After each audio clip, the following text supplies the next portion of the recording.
आता म्हणलं 1 वर्षामध्ये तुमचे आरोप झाले, काय काय गोष्टी गुन्हा दाखल झाले, नक्की काय झालं होतं तो प्रकार? हा विषय तो असा होतो की असं हा काशीला गाडी ते बेवड्या लावड्या दारू पिला म्हणजे ही मित्रच आपली. हा की पण शेतात आता जवळ केलेत का लांबच आहेत? आता वैयक्तिक काय? आता लांब आहे. नमस्कार मित्रांनो, आम्ही डांगे चॅनलमध्ये आणि महाराष्ट्र खेळ चर्चेमध्ये तुमचे सर स्वागत आहे. मित्रांनो, लय जणांचे कॉल आले की काशिली गाडगेची मुलाखत आपल्याला ऐकायची आहे. आणि काल 2 दिवसापूर्वी आपण संग्राम पाटील कौल यांची मुलाखत घेतली.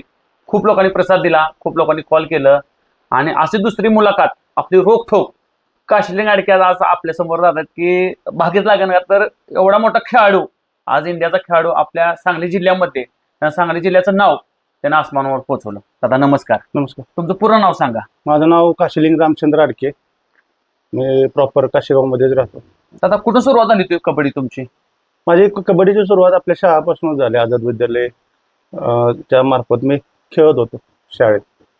त्या शाळेमार्फतच लहान असताना म्हणजे एवढी रुची नव्हती की आपल्याला या खेळायचंच आहे, म्हणजे मन लावून खेळायचंच आहे, अशी काही रुची वगैरे काय नव्हती. पण ते आमचे सर करून घ्यायचे, ते आवडायचं खेळताना, खेळ बघायला. ते खेळ खेळत मी मंडळ जॉईन केलं.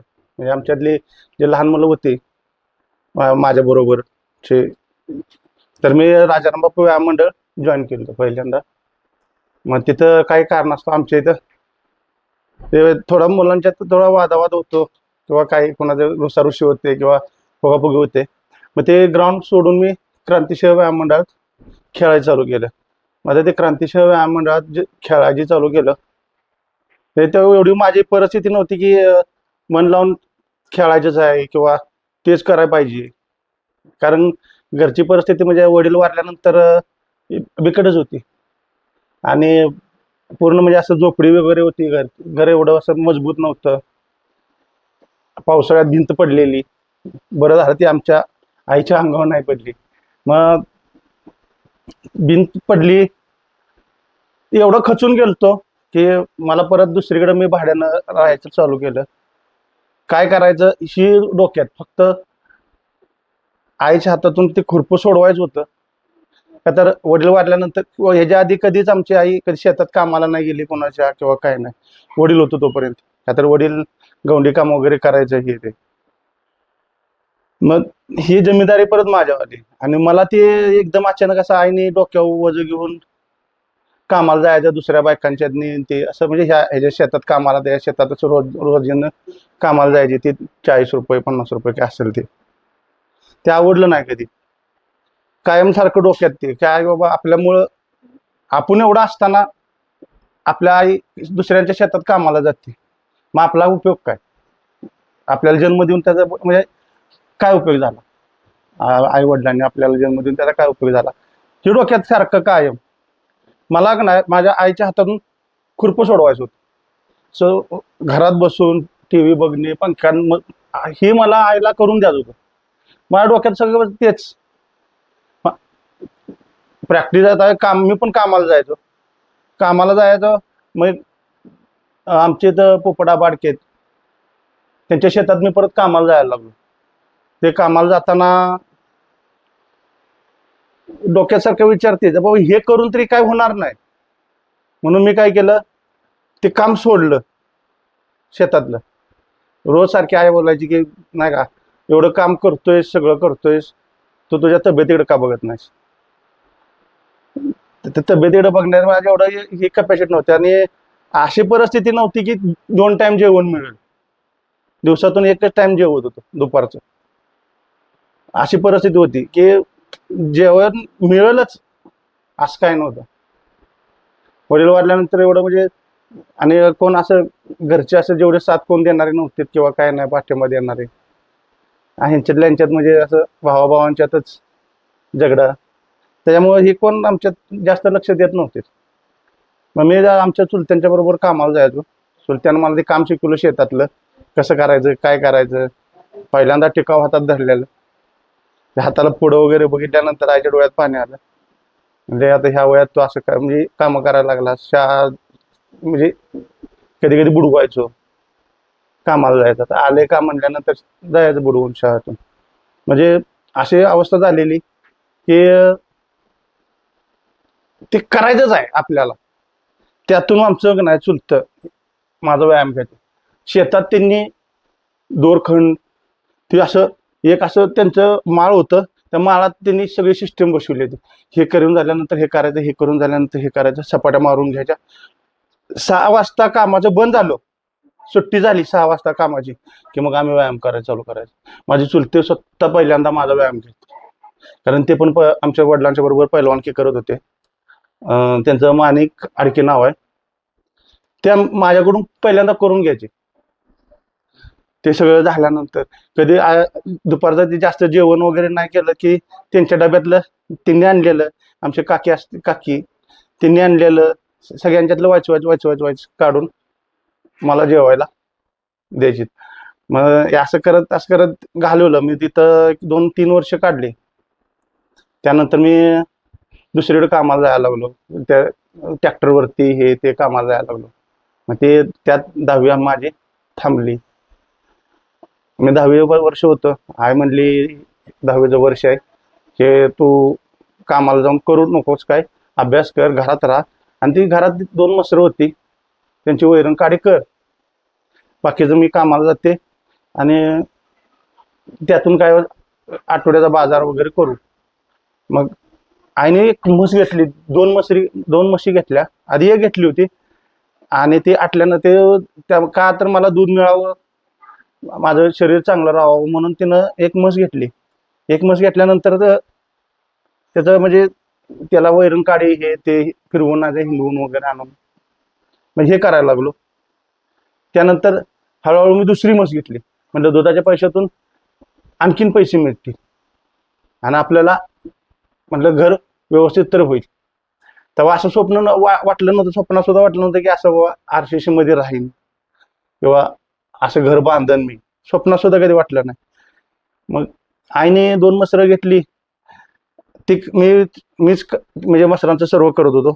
शेणघाण सगळं आई काढायची आणि फक्त वैरणीला सकाळी उठून वैरण वगैरे आणायचे, परत जाऊन जरा म्हसरांना हिरवून आणायचे, परत अभ्यासाने जेवण खाणं झोपणे.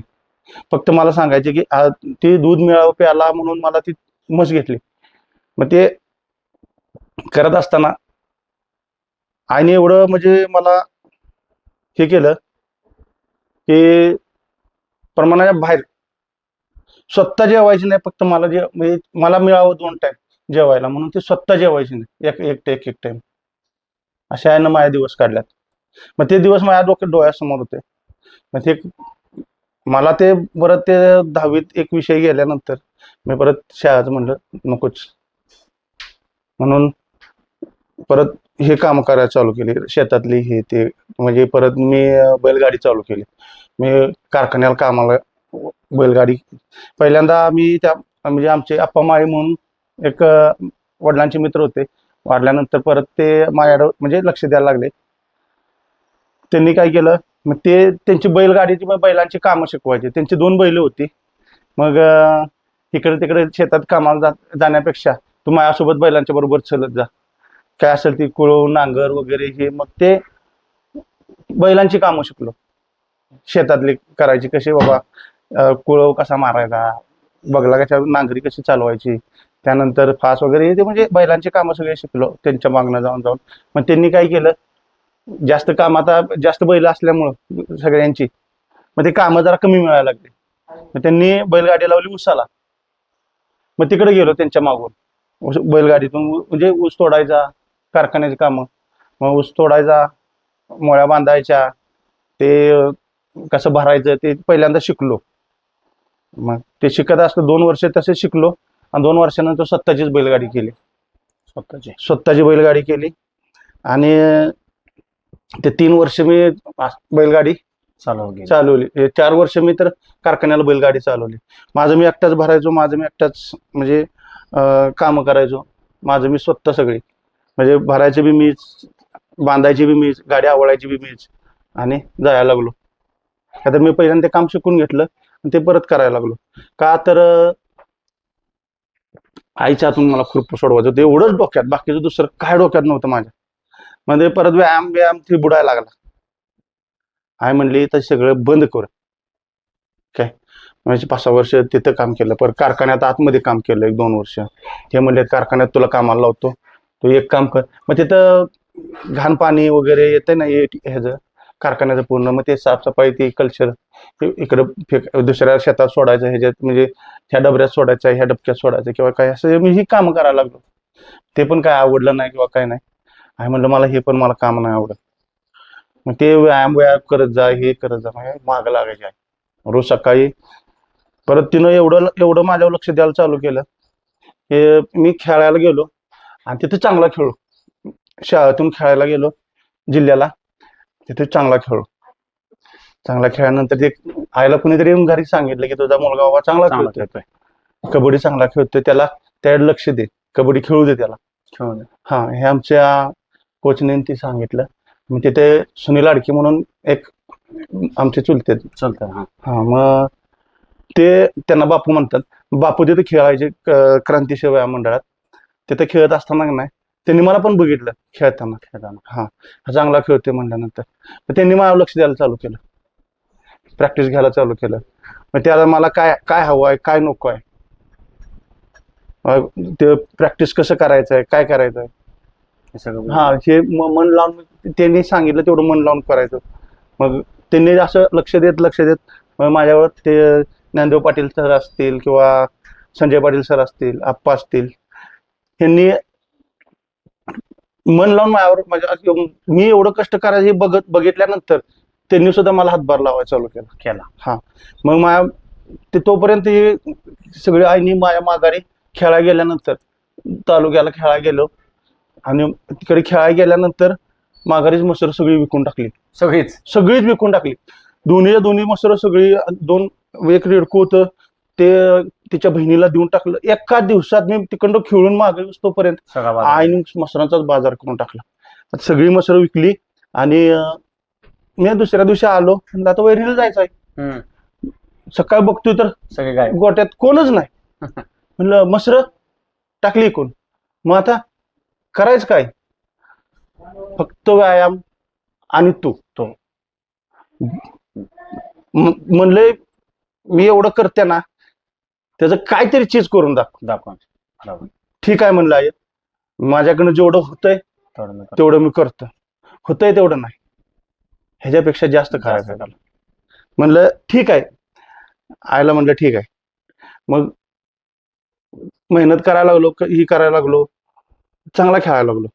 थोडं म्हणजे शाळेत पण नाव निघायला लागलं, परत मंडळातून नाव निघायला लागलं की मंडळातल्या दुसऱ्या टीममधनं म्हणजे मंडळाच्या टीममधनं खेळायला गेलो की तिथं जरा थोडंसं नाव निघायला लागलं. तर मंडळाने मला हे केलं.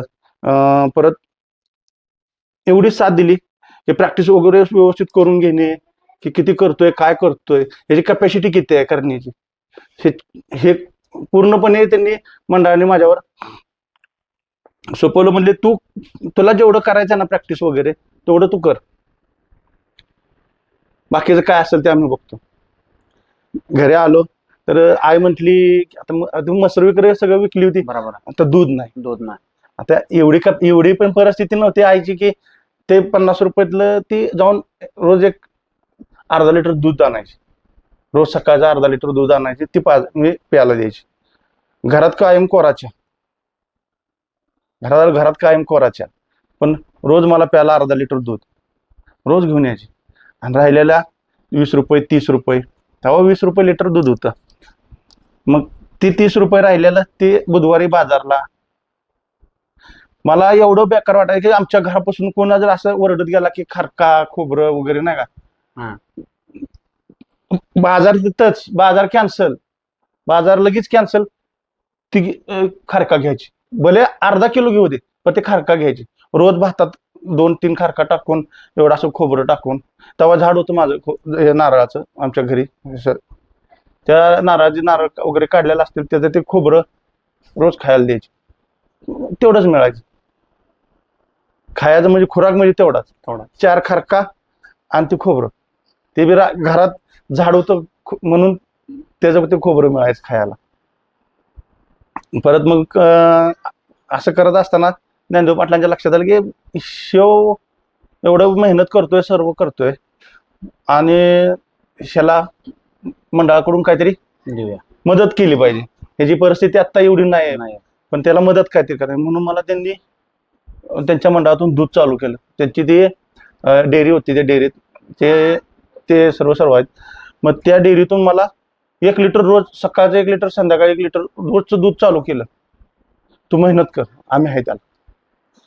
तू तू कमी पडू नको, आम्ही तुला कमी पडत नाही. काय लागेल ती मदत आम्ही करतो. म्हणून मंडळाने मला दूध चालू केलं.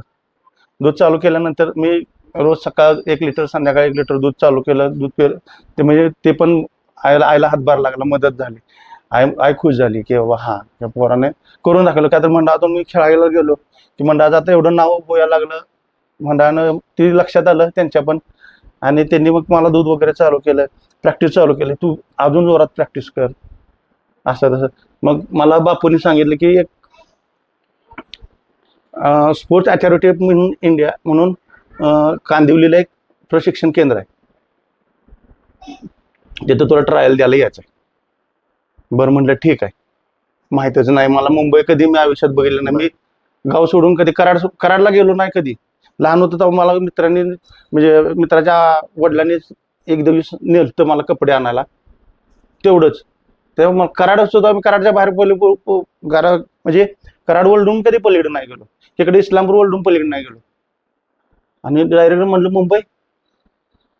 आता म्हणलं काय करणार, मला काय माहित नाही मुंबई म्हणजे कुठं आहे, काय आहे, कसं आहे. आणि एवढं गर्दीतून मी पहिल्यांदा घाबरलो होतो, लय घाबरलो. मग म्हणलं जायचं आहे, पण कधी जायचं आहे, तर उद्याच्याला संध्याकाळ तुला गाडीला बसायचं आहे. गाडी म्हणलं मग माझ्या संग मग एक रामा कराडे म्हणून एक माझा मित्र आहे, तो पण खेळायचा कबड्डी, चांगला खेळायचा. तो आता आर्मीमध्ये भरती झाला. त्यांनी मला घेऊन गेला आणि जाताना मग खिशात 200 रुपये दिले आहे. 200 रुपये दिल्यानंतर आता ही मुंबई 200 रुपये कसं करायचं म्हणल्यानंतर तिथनं गेलो ट्रकाने 100 रुपये देऊन. हा, ते त्यानं तिथं सोडलं कांदिवलीमध्ये. मग तिथनं परत चालत गेलो. त्यांनी दादरमध्ये सोडलं. दादरमधून आम्हाला काय ट्रेनचं मार्ग वगैरे माहित नव्हतं, पण ह्याला माहित होतं, ह्यांनी 1-2 वेळा जाऊन आलता. मग तिथनं परत ट्रेननी कांदिवलीला गेलो. कांदिवलीला गेल्यानंतर तिथनं स्टेशनपासून रिक्षा करायचं म्हटलं तर 10 रुपये. आणि म्हटलं चालत जाऊ, किती आहे म्हटलं, 2 किलोमीटर अंतर असेल, 3 3.5 किलोमीटर अंतर होतं. मग ते गेलो चालत गेलो. तिथं एक रात्र तेवढी 1-2 तास झोप झाली. परत ट्रायल चालू झाली. लय घाबरलेलोच होतो. म्हणजे ट्रायल दिली 2007 साली पहिल्यांदा ट्रायल दिली. ट्रायल दिल्यानंतर त्यांना काही एवढा काय परफॉर्मन्स वाटला नाही माझा, की जवळजवळ 50-60 म्हणजे 100 मुलं असतील ट्रायलला. मग त्या 100 मुलात मी कुठंच दिसलो नाही त्यांना जास्त उठून. थोडा वेळ घ्यायची ते झालं, थोडा वेळ घ्यायची की झालं, की असं 2 सेक्शन होतं, सकाळचं आणि संध्याकाळचं. दुसऱ्या दिवशी आम्हाला परत पाठवलं. मग परत येताना आमच्या बापूंचे वाशीमध्ये मॅचेस होत्या. मग त्यांनी आम्हाला वाशीमध्ये नेले मॅचेसला. ट्रॅव्हल घेता का? टॉवेल आणलं खाली. तिथून सुरुवात म्हणजे आता आपण मुद्द्यावर येऊया. शिव तुमचा आता तो सफर एवढा मोठा झाला, म्हणजे घरची परिस्थिती, वडील नाहीत, आज म्हणजे सगळं झेललं तुम्ही, आहे की नाही. मग तिथं ट्रायल दिल्यानंतर काय झालं, तिथं तुम्ही त्या आता प्रो जाणं म्हणजे एवढी सुखाची गोष्ट नव्हती, किंवा तुमच्या कोचनं सहकार्य केलं, तुमच्या गावकऱ्यांनी सपोर्ट केला, किंवा मंडळानं तुम्हाला एवढं सहकार्य केलं. आता मुद्द्यावर आपण प्रश्नावर येऊया की तुम्ही तिथं ट्रायल देऊन दमंग दिल्लीमध्ये कसा गेला. सांगतो तुम्हाला. पहिल्यांदा मी ट्रायल दिली जी आपल्या साईची. मी त्यांना साईची ट्रायल दिल्यानंतर पहिल्या वर्षी तर तुम्हाला सांगितलं की मी एवढं घाबरलो होतं की मला माहीतच नाही तिथलं काय. आणि एवढ्या मोठ्या ह्याच्यात मैदानात हे खेळायचं म्हटल्यानंतर लय घाबरलो होतो. मग पहिल्या वर्षी माझं सिलेक्शन झालंच नाही. माझ्यासोबत आलेला दुसरा एक मित्र आहे, त्याचं झालं. सुहास वगैरे म्हणून एक आहे आमच्या काशेगावचं आहे, त्याचं सिलेक्शन झालं, माझं झालंच नाही. ते सिलेक्शन नाही झालं. मी माझ्या डोक्यात फक्त तेच आहे, सिलेक्शन नाही झालं, आपलं सिलेक्शन नाही झालं. ते बापूने परत ते मॅचेस बघायला घेऊन गेलो. तिथं मॅचेस बघितल्या आणि मोठमोठे प्लेअर बघितले. एवढी मोठी म्हणजे असं भव्य दिव्य कबड्डी स्पर्धा होत्या, असलं जबरदस्त दिसायचं. म्हणजे पब्लिक वगैरे मैदानात गेल्या मला डोळं असं म्हणजे मोठं झालं की असं असतंय. कबड्डी व्यावसायिक. मग ते बघितलं असं म्हणजे ते ग्राउंड वगैरे बघितलं, आपलं मन भरलं. तेव्हा मला निश्चय केला मला खेळायचं, खेळायचं. मला ह्या ग्राउंडवर उतरायचं, मला बी असंच खेळायचं, मला बी ह्या अशा पब्लिकमध्ये म्हणा असं ह्याच्यात मला खेळायचंय, बघायचंय, ते करणार म्हणलं. गावी आलो. गावी आल्यानंतर आईला विचारलं काय झालं, तर आईला सांगितलं जे काय असेल ते मी सांगितलं की असं असं सिलेक्शन नाही झालं. म्हटलं कुठे कमी पडला, तर म्हटलं जरा घाबरलो होतो आणि म्हटलं मला काही झालं नाही. आता नाही ना झालं तुझ्याकडून, मग तू एवढं डोक्यात काय म्हणजे राग वगैरे काय घेऊ नको, नव्याने सुरुवात कर, बरोबर आहे. ह्याच्यापेक्षा जास्त कर. आईला म्हटलं ठीक आहे मी ह्याच्यापेक्षा जास्त करणार. म्हणजे एवढी कशाला म्हणजे हे केलंच. आणि तिला सांगितलं नाही की दिवसभर जेवलं नव्हतं, हा, खायचं काय, बरोबर पैसे नाहीत खिशात. बरोबर. या जायचं तेवढं 200 रुपये ठेवलं होतं नुसतं वडापाववर. आणि बापूने विचारलं तू जेवलायस का, मला बापू वगैरे विचारायचे जीव जेवलायस का, हे केलं जेवले. तुला काय हवंय का, तुला पैसे वगैरे लागणार आहेत का, देऊ का येताना, असं बोलायचे बापू. बोलले नाही घेतले, कसं घेणार, मला बी लाज वाटायची. मग ते आहे तेवढंच. आणि येताना मग तिथलं महिद्रामधून ट्रक निघायची इकडे कोल्हापूर साईडला, मग त्या ट्रकातून बसून इकडे आलो, गावी आलो. गावी आल्यानंतर आईला विचारलं सगळं सांगितलं. परत नव्याने सुरुवात कर बोलली, नव्याने सुरुवात करतो बोललो, नव्याने सुरुवात केली. आणि ते आता डोक्यामध्ये तेच, मला त्या ग्राउंडवर खेळायचं, मला जोरात खेळायचं, मला ती किट घालायचं आहे, मला ती साईचं किट घालायचं आहे, किंवा मला त्या ग्राउंडवर खेळायचंच आहे, हे निश्चय केला. पुन्हा एकदा सुरुवात केली, डबल मेहनत करायला चालू केली, डबल मेहनत करायला चालू केली. रोज आई चेक करायची माझं बंधन असं धरून. मग जेवढं भिजलेलं असेल तिला वाटायचं व्यायाम केला ना, भरपूर म्हणजे व्यायाम केला. जर ज्या दिवशी तिला वाटलं हाताला धरताना की एवढं भिजलेलं नाही, म्हणजे आई सांगायची की तू आज कमी व्यायाम केलास. एवढं म्हणजे असं माझ्या कपड्यावरनं ती विचार म्हणजे हे करायची की केवढं भरलंय, किती मळलंय किट, किती मळलंय, किती भिजलंय, ह्याच्यावरून ती ठरवायची की हा याने किती व्यायाम केलाय आणि केलाय का नाही. मग एवढी मेहनत करायचो, एवढी मेहनत, परत मेहनत केली. पुन्हा गेलो दुसऱ्या वर्षी ट्रायलला 2008ला, पुन्हा गेलो ट्रायलला, ट्रायल दिली बिनभेता. आता पहिल्यांदा घाबरलो होतो, बिन घाबरता ट्रायल दिली, बिंदास दिली. बापूने सांगितलं तू बिंदास खेळ, तू तिथे खेळतोस ना गावी, तेच डोक्यात ठेव. कोण मोठं नाही, कोण बारकं नाही, ह्याच्यात सरसकट ग्राउंडवर उतरला ना, कोणी कुठला मोठा प्लेअर असू दे, कोण कोणाचा नाही. ग्राउंडवर आतमध्ये उतरलो ना, समोर तुझ्या मी असलो तर मी तुझा वैर आहे, दुश्मन आहे, हे समजायचं. आणि लहान आहे, मोठा प्लेअर आहे, आपल्याला पकडू कसं, त्याला मारू कसं, खेळायचा, घाबरूच नको कधी बोलायचं, कधी असं डोक्यात ठेवू नको की लय मोठा आहे. हा, पण ग्राउंडच्या बाहेर गेल्यानंतर 10x13च्या बाहेर गेल्यानंतर आदरानेच बोलवायचं, त्या प्लेअरचा आदर करायचा. पहिल्यांदा हे शिकलो. महत्वाचं म्हणले खेळायला तर शिकशील, पण ह्याच्यात नियम आहेत, अटी आहेत, काय आहेत हे समजून घे. ते पण समजून घेतलं आणि प्लेअर लोकांचा आदर करायचे. फक्त 10x13तून बाहेर गेल्यानंतर आदरानंच राहायचं, आदरानेच वागायचं सर्वांच्या सोबत. हे आम्हाला म्हणजे शिकवलं पहिल्यांदा. तिथे मोठमोठे प्लेअर होते, ज्या साईमध्ये ना मोठमोठे म्हणजे व्यावसायिक खेळाडू, सगळे टोटल व्यावसायिक खेळाडू, असे मोठमोठे खेळाडू होते. मी त्यांच्या सानंद्यात राहून त्यांच्याकडून शिकून इथून जेवढी कमी होती ती कमतरता मला साईमध्ये सगळ्यांनी भरून काढली.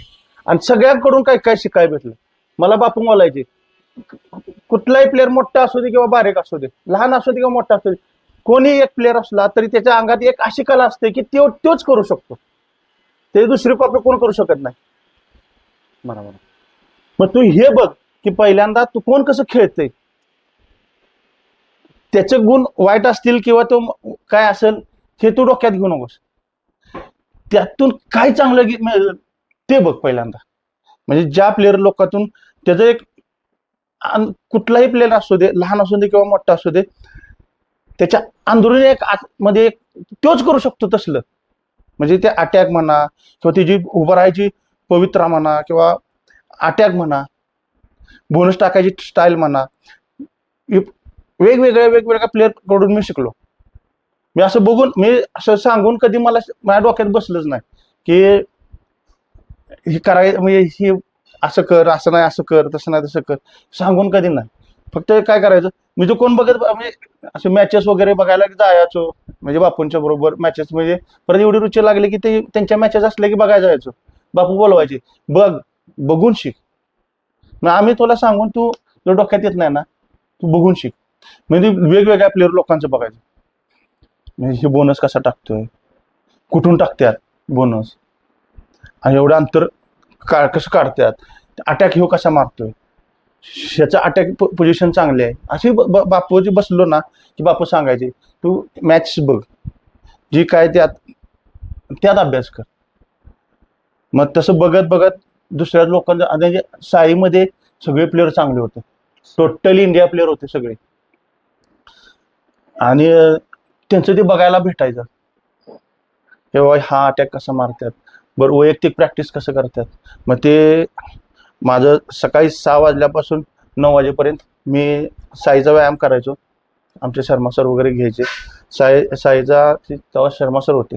शर्मा सर ते व्यायाम वगैरे घ्यायचे. आणि त्यानंतर वैयक्तिक मी करायचो. बापू काय बोलायचे, वैयक्तिक तू टेबल खुर्च्या लाव, तू जिथं कमी आहेस, बाबा आज तुझी इथं कॅच झाली, तिथं का झाली तू विचार कर. त्यांची पोझिशन काय होती, तू पाय टाकायला गेल्यानंतर तो काय कोणत्या पोझिशन मध्ये होता, आणि तू कुठं पाय टाकला, कुठून टाकलास, त्याच्यामुळे तुझी का कॅच झाली, समोरून फिरला, हे ते. म्हणजे हे डोक्यात आता परत बाकीचं काय डोक्यात नव्हतं. असं झोपलो म्हणजे की तो विचार करायचा. असं म्हणजे वरती हे तिथं वरती आखून दिलेलं बापूंनी ग्राउंड, मग ते सारखं म्हणजे तेच डोक्यात. आणि एवढं मी व्यायाम करायचो, सकाळचा संध्याकाळचा व्यायाम. पण वैयक्तिक आपण 2 टाइम करायचो, 2 टाइम वैयक्तिक करायचं. परत बाकीचे कसं पहिल्या वर्षी मला एवढं काय समजलं नाही की काय करायचं काय नाही. बाकीचे परत हे मोठे होते ना, एकामेकाला न सांगता चोरून वैयक्तिक असं जिम मध्ये जाऊन व्यायाम करणे किंवा अटॅक वगैरे करणे. कोणाला तर उभा करायचं, कोण नसलं की टेबल खुर्च्या लावून त्याच्यावर अटॅक करणे, की हे ह्या रेंजमधनं अटॅक करायचा आहे किंवा ह्या रेंजमधनं बोनस टाकायचा आहे.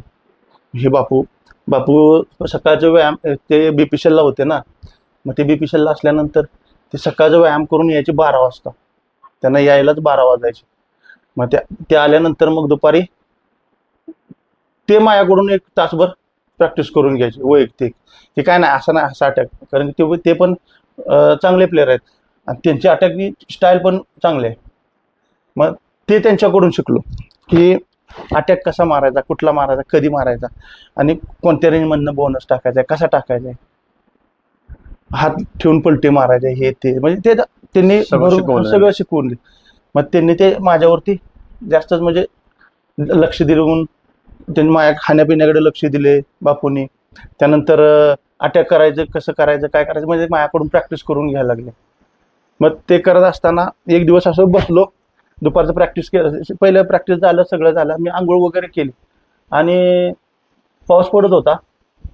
ग्राउंडच्या साईडलाच मी माझं रूम होती, तिथं बसलो. आणि त्यावेळेस महिंद्राची टीम सगळ्यात टॉपला होती. महिंद्राची टीम त्यांच्या ग्राउंडवरती पाणी साठलं होतं म्हणून आमच्या ग्राउंडवर प्रॅक्टिस करायला आली. मग मी त्या प्रॅक्टिस बघत बसलो. मग त्यांनी मग 2 टीमा केलत्या, मग त्यांच्यात 1 प्लेअर कमी होता त्या टीममध्ये. मग मी असं बसलो होतो, मला त्यांनी हाक मारून बोलवून घेतलं. म्हणलं हा बोला की सर काय म्हणता. म्हणजे गेलो होते तर सर होते, मोठे होते, किट करून येता बोलले. तू बापूचा भाऊ आहेस का, मला तिथं बापूचा भाऊ म्हणायचे. तर म्हणलं हो. हा मग जा तू किट करून येता, आमच्यात 1 प्लेअर कमी आहे, खेळतोस का. तर म्हणलं खेळतो. बघायला बसलो होतो. हम्म. त्यांची टीम आल्यानंतर बघायला बसलो होतो त्यांचं प्रॅक्टिस कसं चालतंय काय. चालतंय. मग ते बघता बघता बोलले इकडे बोलले बोला सर म्हणले. बापूचा भाऊ म्हणलं हो. तू प्रॅक्टिस करतोस का? तर म्हणलं हो करतोय प्रॅक्टिस. आता येतोयस का प्रॅक्टिसला? ये प्रॅक्टिसला. मग प्रॅक्टिसला गेलो त्यांच्याबरोबर खेळायला. मग त्यांच्यात म्हणजे मला जे काय सांगितलं शिकवलं मग त्यांच्यात आपलं अटॅक वगैरे ते मोठी टीम होती. लागायचे कधी अटॅक कधी नाही लागायचे. म्हणजे ते त्यांनी खेळताना बघितलं. मग ते सागर सर म्हणून होते सागर बांदेकर. मग त्यांनी मला तिथे खेळताना बघितलं आणि बापूंना सांगितलं की बापू हा मुलाला आपल्याकडे लावून दे प्रॅक्टिसला महेंद्रात. हा मला त्याच्यापेक्षा जास्त उत्सव महेंद्रानं बोलवलं. बापू बोलले उद्यापासून महेंद्रात जायचं प्रॅक्टिसला. मग आता महेंद्रात जायचं म्हटलं तर साईवाल्यांना कसं गेटच्या बाहेर सोडत नाहीत म्हणजे परमिशन असल्याशिवाय. बरोबर. मग आता सरांची परमिशन घ्यायला लागणार. मग शर्मा सर तर मी लय घाबरायचो सरांना. कसं विचारायचं तर मी चोरून जायचो महेंद्रात. हा महेंद्रात पहिल्यांदा चोरून जायचो प्रॅक्टिसला. इकडचं बी प्रॅक्टिस करायचं 6 ते 9 पर्यंत आणि 9 नंतर तिथनं पळत जायचं. तर तिथं 10 वाजेपर्यंत 10 ते 12 पर्यंत तिथलं प्रॅक्टिस करायचं. तिथं प्रॅक्टिस चालू व्हायचं 10ला. मग 9 साडे 9 वाजता मग इकडे आंघोळ वगैरे करायची नळाखाली किट तसंच घालायचं बॅगेत आणि चोरून पळायचं साईडनं. मग तिथं जायला मला तिथून शेणे एवढं अंतर म्हणजे 2-2.5 किलोमीटर अंतर होतं. मी रनिंग करत तिथून परत रनिंग करत जायचो. मग रनिंग करत गेलो की तिथं ते 10 वाजेपर्यंत मी 10:30 म्हणजे 10च्या आतमध्ये तिथं पोहोचत होतो. पोहोचलं की तिथलं 10 ते 12 प्रॅक्टिस. तिथं पण प्रॅक्टिस भरपूर व्हायचं आणि असं 4 टाइम प्रॅक्टिस व्हायला लागलं माझं. आणि जरा विकनेस पण यायला लागला म्हणजे जास्त पळापळी आणि नाश्ता वगैरे म्हणा ते जरा कमी म्हणजे जेवण कमी जायला लागलं. ते सरांच्या लक्षात आलं शर्मा सरांच्या लक्षात आलं की ह्याच्या आधी एवढं स्पीड लावायचा ह्याच्या आधी एवढं म्हणजे थकवा नाही झाला पण आत्ता कुठनं थकवा यायला लागला. ह्यांनी माझ्या सरांनी चेकिंग केलं. चेकिंग केल्यानंतर त्यांना ते मी सांगितलं एकदा की हां कशामुळे. तर म्हणले सर म्हणलं मला महेंद्रानं बोलवलं माझी एवढी कॅपॅसिटी परिस्थिती नाही आहे सर की. अरे तू जर ताकद जर तुझ्यात असेल उरलेली असेल तर तू प्रॅक्टिस करशील. तू पूर्णपणे तुझं असं ताकदच नष्ट करतोयस तर प्रॅक्टिस कसं करणार पुढं. बरोबर आहे. मग ते सर काय करायला लागले ठीक आहे. मग त्यांच्याकडून परमिशन घेतली. परमिशन बोलले ठीक आहे तुझी घरची परिस्थिती नाही आहे तुला 4 रुपये मिळतील पण आता तू त्या 4 रुपयाच्या मागे लागलास की भविष्यात पुन्हा जास्त त्रास होईल तुला. बरोबर आहे. कारण आत्ताच तू तुटून मोडून पडलास की पुढं मोठा प्लेअर कसा बनणार. नाही सर म्हणलं माझी परिस्थिती नाही आहे पण मला करायचं आहे. ते बोलले ठीक आहे जा. मला म्हटलं डाएटला पण मला म्हटलं पैसे होतील आणि मला घरी पण पाठवायला पैसे होतील. बरोबर. ठीक आहे चल ठीक आहे. मग परमिशन घेतली. मग सरांनी काय करायचं एवढा व्यायाम घ्यायचा सर आमचे 100 स्प्रिंटा घ्यायची असं खडा चढाला एवढं थकून पोरासनं असं एकदम पूर्ण असं त्यांनी प्रॅक्टिस झाल्यानंतर झोपलंच पाहिजे जेवून नाश्ता करून एवढं प्रॅक्टिस घ्यायचं साहितच. मग तिथून मी प्रॅक्टिस म्हणजे जास्त करायला लागलो. तर त्यांच्या लक्षात आल्यावर त्यांनी मला ते अर्धा तास लवकर बंद करायला लावायचे. सरांना काय आलं की बाबा हा तिकडे पण प्रॅक्टिस करायला जातोय महेंद्रामध्ये तर मग अर्धा तास मला सूट दिली. हा विश्रांती सरांनी मला म्हणजे न सांगता म्हणजे असं नाही असं दाखवलं नाही की बाबा आपल्यावर खुश आहेत म्हणजे प्रेम करतात असं दाखवलं नाही. रागातच काय कंटिन्यू रागात पण लय म्हणजे त्यांचा जीव जास्त सगळ्या मुलांच्या ठराविक मुलांच्या म्हणजे असं जीव जास्त लावायचे सर. त्याचं राहतोय कसं खातोय कसं पूर्ण असं लक्ष. दुपारचं ते झोपलेत का हे सगळं चेकिंग वगैरे किंवा बाहेरलं दुसरं काय खात नाहीत ना बाहेरचं काय वगैरे हे पण चेक करायचं. स्वतः ते मुलांना भरपूर म्हणजे मत हे करायचे. मग त्यांनी मला सांगितलं मग इकडे 4 टाइम प्रॅक्टिस व्हायला लागले. सकाळी 2 टाइम, इकडलं प्रॅक्टिस, संध्याकाळी 2 टाइम प्रॅक्टिस व्हायला लागलं. आणि मला महिंद्रामध्ये पण प्रॅक्टिस झाल्यानंतर नाश्ता जेवण वगैरे महिंद्रातच करायचो. म्हणजे डाएट पण मिळायला लागली, म्हणजे अंडी वगैरे महिंद्रात कसं खाईल तेवढं काही खा, किती अंडी खा, दूध. आणि ते त्यात खेळायला लागल्यानंतर, चांगलं खेळायला लागल्यानंतर त्यांनी म्हणजे माझ्यावरती चांगलंच लक्ष द्यायला चालू केलं. सागर सरांनी माझ्याकडून जी कमी होती, काय काय गोष्टींची कमी आहे ती भरून काढली. की हा हे असं इथनं तू हे करू शकतोस, तू ह्या पोझिशनमधून हे मारू शकतोस, वेळात तेवढं स्पीड आहे, तुझी जम्पिंग पॉवर जास्त आहे, दोरउड्या वगैरे ते मारून घ्यायची माझ्याकडून, झपाट्या वगैरे. मग त्यांनी मला माझी ती बाकीची कमतरता, बाबा पुढून आला कसं छाती पडायचं आहे किंवा स्लाईड कशी मारायची, हे बाकीचं सगळं त्यांनी शिकवलं. तिथून मला महिंद्रातून खेळलो 3 वर्ष. एवढं म्हणजे वाटलं नव्हतं की मी त्यांचा टॉपचा रायडर बनलो. महिंद्राचा. हा, मी तिथं पहिलेच होते टॉपचे रायडर त्यांच्याकडे. मग आता त्यात माझा नंबर कधी लागणार? बरोबर. आम्ही बाहेर बसून आता मी सरांच्याकडे बघायचो, कधी उठ म्हणतात, कधी खेळायला होते, कधी उठ म्हणतात. मला व्यवसाय खेळायला मिळायला लागल्यावर, व्यवसाय पहिलं बघायला जायला एवढी हुरूप होते, पण आता खेळायला मिळालं, त्या ग्राउंडमध्ये उतरलोय आपण, पण चान्स कुठं आहे? नाही. बाकीचे 3 रायडर आहेत, प्रॉपर कव्हर आहे यांचं, प्रॉपर रायडर आहे यांच्याकडे. आता चांगला रायडर ते सोडून तुम्हाला कसं उठवणार? बरोबर. म्हणजे आम्ही मागं बसून काढलं तिथं 2-3 महिना असंच बसून काढलं.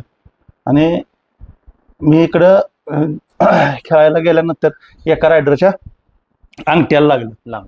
अंगठ्याला लागल्यानंतर त्याचा अंगठा पूर्णपणे असा गोल राऊंड फाटला होता, ते खेळून जमिनीतून. मग आमची होती वरळीला मॅचेस, आणि त्या होत्या मॅटवर. वरळीला मॅचेस असल्यावर आता बोलले, सर काय आता एकच रायडर आहे आपल्याकडे, कसं बसं तरी खेळू, आता आपल्याला आमंत्रण नाही म्हणल्यानंतर जायला लागते. गेलो त्यांचे, म्हणजे सर बोलले किट करा, पहिलीच मॅच आहे आपल्या रेल्वे बरोबर आहे, सेंट्रल रेल्वे बरोबर मॅच आहे, किट करा. किट केलं, किट करून बसलो, शूज बीज घातले, इकडे रे मला बोलवलं. दोन्ही पण सरांनी, विलास सर होते आणि सागर सर होते. मला बोलवलं की तू खेळतोस का? बोला हां खेळतो. चला आज तो त्याला लागलाय, तू उतर. चान्स दिला. पहिलीच मॅच माझी आयुष्यातली महिंद्रातली, पहिलाच बेस्ट प्लेअर माझा.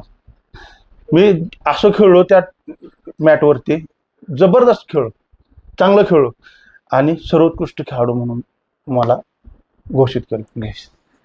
त्या मॅच नंतर टोटली असं समीकरण केलं, एवढी जोरात मॅच खेळलो, म्हणजे असं एवढं खेळतोस ना तू, मग तू बाहेर का बसतोयस?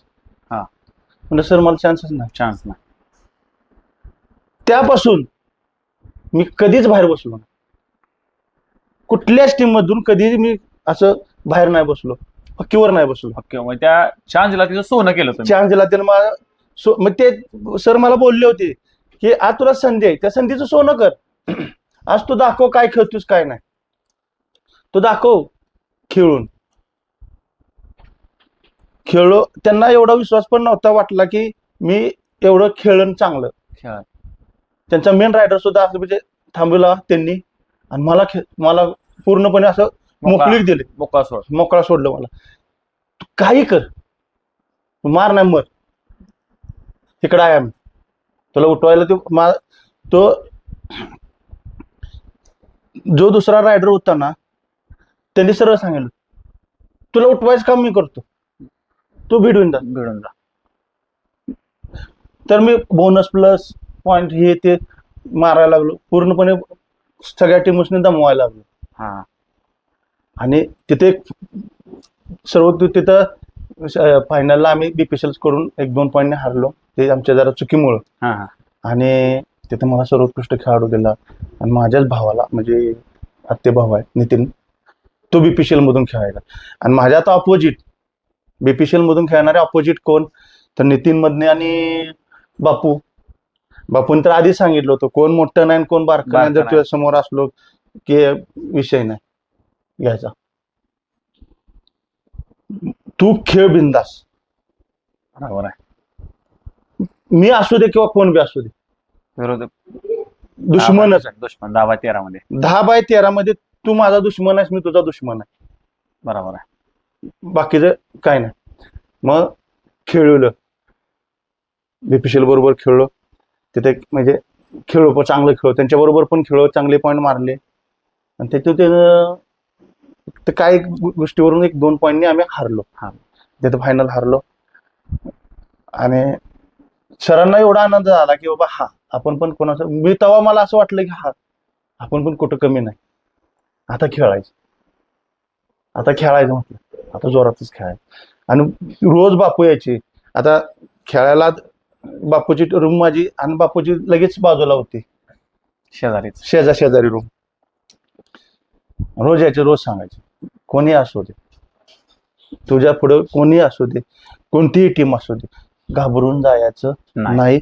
कोणताही प्लेअर असू दे, 10/13 मध्ये कोण मोठं नाही, कोण छत्रपती असू दे किंवा कोणी असू दे, आवडी शिवछत्रपती पुरस्कारवाले असू देत किंवा अर्जुन पुरस्कारवाले असू देत, 10/13 मध्ये कोणी नाही. फक्त 10/13 मधून बाहेर गेल्यानंतर तो प्लेअर आहे, मोठा प्लेअर आहे. आता हा त्याला झुकून सलामच करायचं. मग हेच शिकवलं, खेळायला लागलो. त्या साली बी त्या सीझन मध्ये 18 मॅचेस खेळलो. 18 मॅचेस मध्ये 18च्या 18 बेस्ट प्लेअर आहेत. मला रेकॉर्ड एक तयार झालं. हा आहे का नाही. ज्या त्या म्हणजे तिथं गेलं की माझ्या असं नशात गेलं की नाही का, ट्रॉफी महत्वाची झाली आपल्याला. वैयक्तिक ट्रॉफी देतात ना बेस्ट प्लेअर म्हणून, पैशाकडे नाही बघितलं कधी. पैसे जे वैयक्तिक ट्रॉफी देतात ना, मी दुसरं बाकीच काय बघायला नाही. पहिलं टेज पैसेच गेलो ना, ट्रॉफी म्हणजे सगळ्यांना असं बोलवून, टीमा बोलवून हे करतात ना, सांगतात की काय आहे काय नाही. पहिल्या दिवशी अशा ट्रॉफ्या वगैरे लावलेल्या असतात, बा कोणाला कुठली ट्रॉफी आहे, सर्वोत्कृष्टला कुठली ट्रॉफी आहे. मग हे असं आवड होत गेली तर. हा मग ते गेलं की माझं पहिलं ध्यान त्याच्यावर, आज बेस्ट प्लेअरची ट्रॉफी कुठली आहे बघूया, तेवढंच.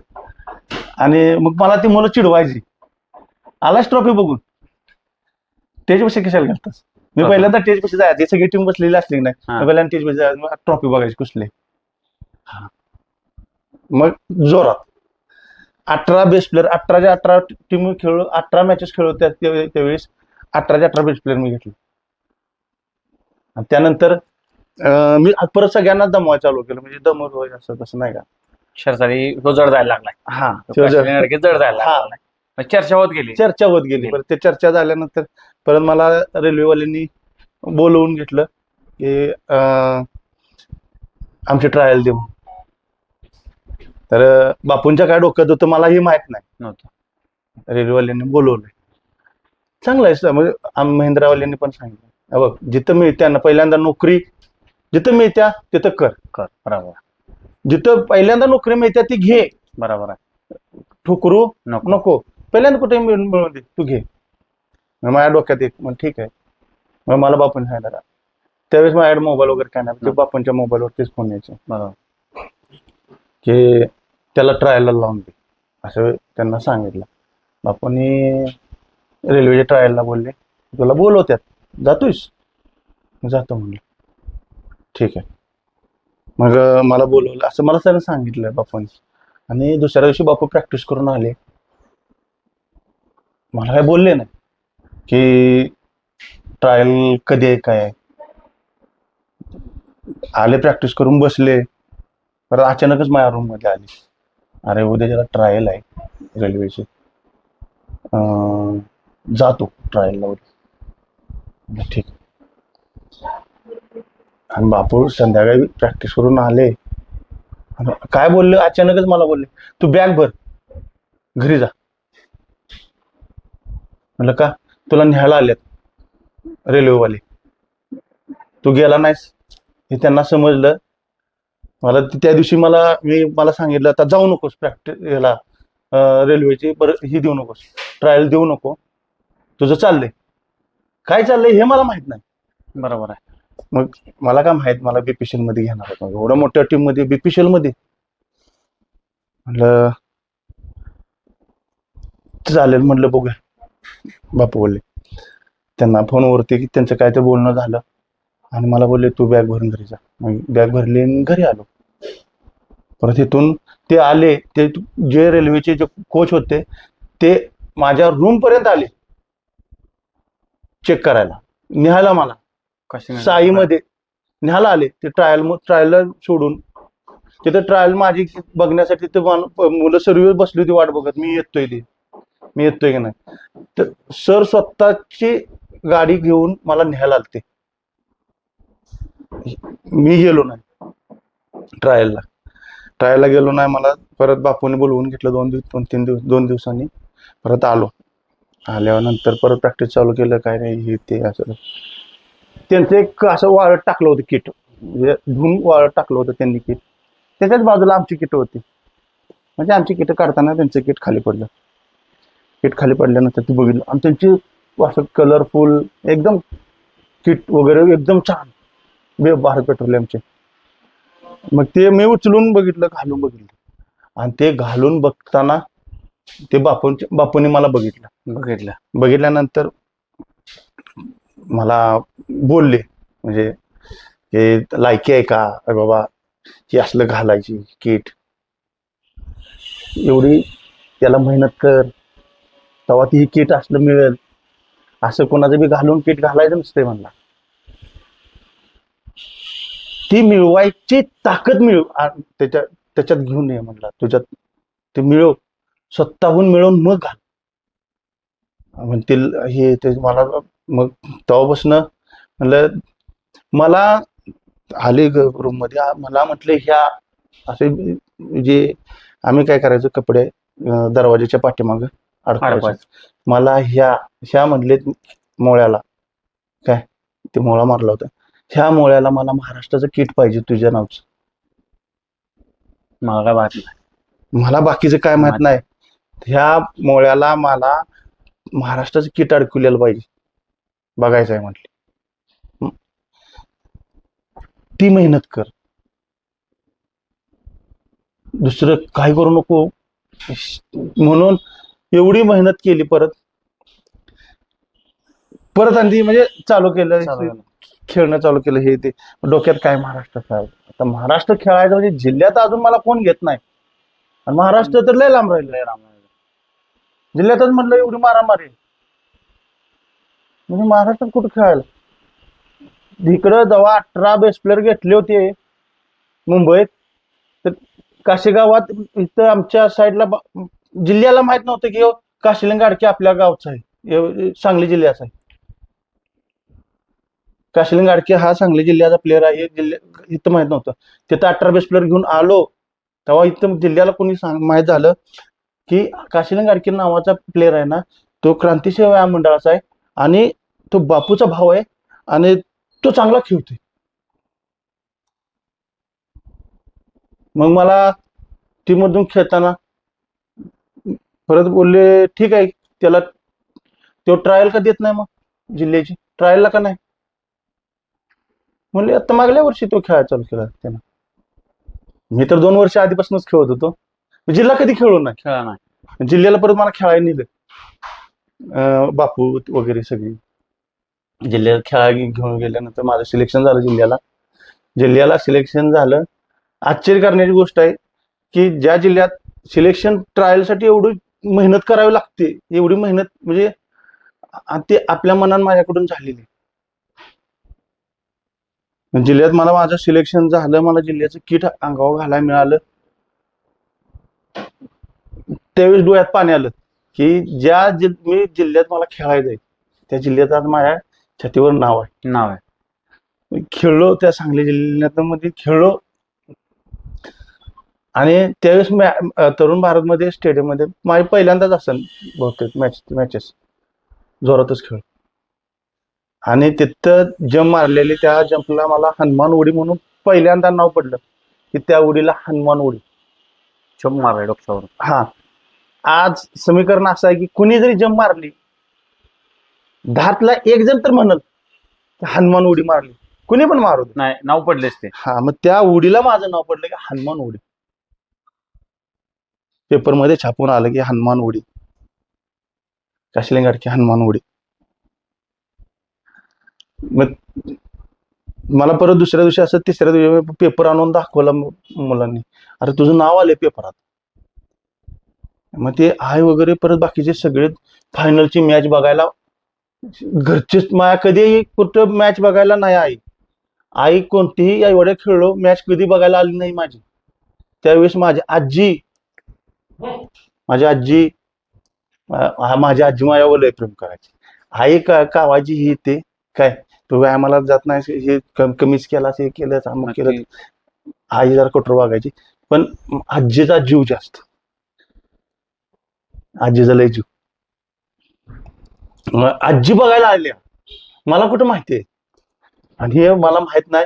मामा आमचे घेऊन आजीला घेऊन सगळे मॅचेस बघायला. आजीला कोणी सांगितलं काय माहित, पेपरात नागवाद नाव आले, त्यानं सांगली जिल्ह्यात हनुमान उडी मारल्या, आणि हे ते त्याला लय पब्लिक प्रेम करायला लागले त्याच्यावर. चल की ही आजी म्हणली मला बघायचं माझ्या नातवाला. आणि प्रेक्षकांमध्ये बसवलं, त्यांना बसलेले, मला माहित नाही काय नाही. आजी आल्या, आणि त्यावेळेस माझी कोल्हापूर बरोबर सेमीफायनल होती. कोल्हापूर बरोबर मॅच होती. कोल्हापूर बरोबर मॅच असताना मी ते जंबे मारले, म्हणजे ते कोल्हापूरचे टीमला हरवलं काही पॉईंटनी, आणि ते जंबे मारले, ते पुन्हा पेपरात आलं.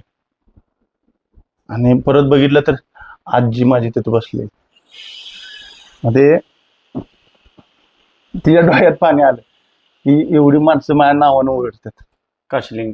हा, एक वादळ तयार केलं तुम्ही. हा, एक सांगली जिल्ह्यात तुम्ही एक वादळ तयार केलं. तर आपण मुद्द्यावर येऊया. आता सगळं तुमचा इतपत सगळस्थानी म्हणजे खूप तुम्ही कष्ट केलं. एक लहानापासून आईचं किंवा कोच तुम्हाला सहकार्य केलं. सवा एक म्हणजे तुम्ही निवड झाली तुमच्या सांगली जिल्ह्यामध्ये. तुम्ही महाराष्ट्र कधी खेळला, का लगेच त्याच वर्षी खेळला, का तिथं पुढे गॅप बसला? नाही, तिथं पहिल्या वर्षी काय मी महाराष्ट्राला माझं सिलेक्शन नाही झालं. आणि त्यानंतर दुसऱ्या वर्षी माझं महाराष्ट्राला सिलेक्शन झालं. मग महाराष्ट्र खेळल्यानंतरच प्रोला घेतात का, तसं काही विषय नव्हता ना? त्यावेळेस असं माहित नाही की बाबा तो प्रो आहे किंवा माहित आम्हाला माहित नाही. आपल्याला खेळायचं महाराष्ट्र खेळलं झालं म्हणजे महाराष्ट्रासोबत खेळायचं. सांगली जिल्ह्यातून खेळायला गेलो. पहिल्यांदा गोरेगावमध्ये जिल्हा चाचणी म्हणजे राज्य निवड चाचणी होती. चांगले प्लेअर होते आमचे, पण आमची टीम चांगली होती. त्यात पण चान्स इथं मला सांगली जिल्ह्यात चान्स मिळत नव्हता की खेळायला, तिथं मिळाला. त्यातून आम्ही महाराष्ट्राला एवढं लक्षातच नाही, म्हणजे वाटलंच नाही की आमच्या महाराष्ट्र लगेच निवड होईल. म्हणजे 1 वर्ष माझं गेलं, दुसऱ्या वर्षी महाराष्ट्राला निवड झाली. महाराष्ट्राचं किट आलं अंगावर. महाराष्ट्राचं किट आल्यानंतर एवढं खुश झालो की बापून सांगितलं की हा, आता एवढं खेळतोयस, आता तुझं नाव होत आलंय, डोक्यात कधी हवा घालू जाऊ नकोस. डोक्यात हा नाही, डोक्यात कधी तिची हवा करू नको कुठल्या गोष्टीची. हा, बरोबर. ज्या मैदानात तू खेळतोयस का नाही, त्या मैदानात तिथला विषय तिथं सोडून द्यायचा. त्याचा विषय सोडून द्यायचा. हा, आता तू हे झालंय ते झालंय म्हणजे कसं आहे, हवाबाजी म्हणजे नाही का, मी आता एवढा मोठा प्लेअर आहे, मला कोणी करू शकत नाही, लय हवा करायची नाही. पाय जमिनीतच राहिलं पाहिजे. हा या पोझिशनला, हा या पोझिशन मध्ये आता जसं आहे तसं कायम तसाच राहा. डोक्यात कधी हवा जाऊन देऊ नकोस. मग ते प्रोला पहिल्या सीझन पासून खेळायला सुरुवात केली आहे का ना? पहिल्या सीझनला मग हायेस्ट प्लेअर तुम्हीच घेतला होता तिथं. कशी प्रोला निवड झाली होती तुमच्या? त्याचं काय झालं की महाराष्ट्रातून खेळताना महाराष्ट्रातून टीममधून खेळताना मी चांगलं खेळलो. माझं निवड झालेलं महाराष्ट्राची ते खेळलो. कर्नाटकमध्ये मॅचेस चालल्या होत्या ऑल इंडिया चॅम्पियनशिपच्या, त्या पण खेळलो. ते बघत असताना माझं ते मॅचेस खेळत असताना माझं ते विषय असा झाला की तिथं पण मी चांगलं खेळलो. तिथं चांगलं खेळल्यानंतर म्हणजे इंडिया टीममध्ये, इंडिया कॅम्पमध्ये माझी निवड झाली पहिल्यांदा. इंडिया कॅम्पमध्ये निवड झाल्यानंतर इंडिया कॅम्प करत असताना इंडिया कॅम्पमध्ये गेल्यानंतर इंडिया कॅम्प करत असं कंटिन्यू कॅम्प लागायला लागले. इंडिया कॅम्पमध्ये खेळायला लागलो, प्रॅक्टिस करायला लागलो. आता म्हटलं पहिलं कसं जिल्ह्याच्या टीममधनं खेळाय, म्हणजे जिल्ह्याची वेगवेगळी मुलं, त्या 12त यायचं आहे आपल्याला, महाराष्ट्रात परत त्या 12त यायचं आहे. ही डोक्यात आता मला 12त यायचंय, 12त यायचं नाही, मला आतमध्ये खेळायचंय, मला पहिल्या 7 मध्ये खेळायचं. आतमध्ये घ्यायचं एवढं टार्गेट लागलं. एवढंच टार्गेट. बाकींच्यांचं काय आहे, बाकींच्यांचं एक डोक्यात असतं की हा नाही जाऊ दे तिकडे, खेळतील खेळू देत, आपलं कसं 12त निवड होत्या ते बघायचं. मग दोन्हीकडे पण निवड झाली. हा माझं सांगली जिल्ह्यातून खेळत असताना महाराष्ट्रामध्ये निवड झाली. महाराष्ट्राच्या टीममधनं मी चांगला खेळलो. त्याच्यानंतर माझी इंडिया कॅम्पमध्ये निवड झाली. इंडिया कॅम्प करत असताना मी जवळजवळ 22 इंडिया कॅम्प केले असतील. त्यातून बेंगलोर साईडमध्ये इंडिया कॅम्प करत असताना तिथं चर्चा चालली होती की प्रो कबड्डी होणार आहे, टीव्हीवरती दाखवणार आहे. एवढं आम्हाला असं वाटलं नाही की बाबा आम्हाला एवढी टीव्हीला दाखवतील असं तसं. पहिल्यांदाच असं मॅचेस होणार आहेत प्रो कबड्डीच्या टीव्हीवर, आणि प्लेअर लोकांना बोली लागणार आहे, पैसे झाले, पैसे मिळणार आहेत. हा म्हणलं आम्ही कशाला, म्हणलं माझं एवढं कधी आपल्या डोक्यातच नाही ना हा असं बाबा होईल किंवा असं असतंय किंवा काय स्टार प्रो मध्ये हे करायचं आहे ते. आम्ही माझं एवढं लक्ष नाही दिलं. आपल्याला उठायचं, प्रॅक्टिस, रोजचं प्रॅक्टिस. हे प्रो निघणार आहे म्हटल्यानंतर ते परत शूटिंग आलं, ते सगळ्यांचे फोटो वगैरे काढून घेतले. बाबा प्रो होणार आहे, बरं ठीक आहे. तर इंडिया कॅम्प मधले आता किती जण आहेत, सगळेच प्लेअर होणार, खेळणार आहेत. आमचं म्हणजे आम्ही सरांना विचारायला लागलो की बाबा सगळे प्लेअर घेतात काय, तर ते बोलले हा ते आता इंडिया कॅम्प मधले जे आहेत ते घेतील, महाराष्ट्रामधले कोणते प्लेअर घेतील किंवा असं स्टेट मधले कोणते प्लेअर घेतील त्यांचं ते घेतील. पण त्या म्हणलं आपलं नाव असतं काय, डोक्यात टेन्शन. ते तिथं मित्र होते काय, जश्मीर म्हणून, ते त्यांना विचारलं, म्हणलं अरे रहेगा सबका नाम रहेगा, हमारे टीम वालों का सबका नाम रहेगा, वो जो इंडिया कैंप में है वो भी खेलेंगे लड़के, जो बाहर के भी लड़के हैं वो भी खेलेंगे, जो उनको चाहिए, ये स्टेट का चाहिए, स्टेट का. म्हणलं चालेल. मग तेव्हा माझी पहिल्यांदा बोली लागली आणि मला वाटलं नाही की माझं ए ग्रेड मध्ये नाव पडेल. खरं कधीच वाटलं नाही मला की मग ए ग्रेड मध्ये माझं नाव पडेल. ती ग्रेड कशी असते, काय असतं हे पण माहित नाही. ए ग्रेड म्हणजे काय, बी ग्रेड मध्ये कुठले प्लेअर येतात, सी ग्रेड मध्ये कुठले प्लेअर येतात हे सुद्धा आपल्याला माहित नाही. म्हणलं ठीक आहे, म्हणजे ए ग्रेड वाल्यांना जास्त बोली आहे किंवा बी ग्रेड वाल्यांना कमी बोली, सी ग्रेड वाल्यांना कमी बोली, असं म्हणजे मग मला मी समजून कसं घ्यायचं, काय करायचं मला काय तेव्हा समजत नव्हतं काय नाही. म्हणलं असं नाव असलं समजा विषय संपला, खेळूया म्हणलं ठीक आहे. आणि तेव्हा मला माहित नाही की कुठली टीम कोणत्या टीम मध्ये मला घेतली किंवा काय. मला घेतलं दिल्लीच्या टीम मध्ये फर्स्टच. हा दिल्ली बोली लागली का तुम्हाला अगोदरच घेतला होता? नाही बोली लागली. किती लागली स्टार्टला बोली तुम्हाला? मला स्टार्टला 10 लाख रुपये बोली लागली. 10 लाख रुपये. 10 लाख रुपये बोली लागल्यानंतर सगळ्यांना कळालं की असं बोली लागली. आम्ही इंडिया कॅम्पवरून मागं आलो, मला परत ते काय डोक्यात आमच्या ठेवलंच नाही, ते सोडून सोडून दिलं. तिथल्या तिथं इंडिया कॅम्प मध्ये मागायल्यानंतर कळालं की ते प्रो कबड्डीची बोली लागणार आहे. बोली लागली. मी प्रॅक्टिस करायला रोज उठून आपलं तेवढंच काम आहे. मी गेलो प्रॅक्टिस करायला, बोली लागलेली माहित नाही काय नाही. घरात आल्यानंतर सगळ्यांना समजलं की मला बोली लागली एवढ्याची ती.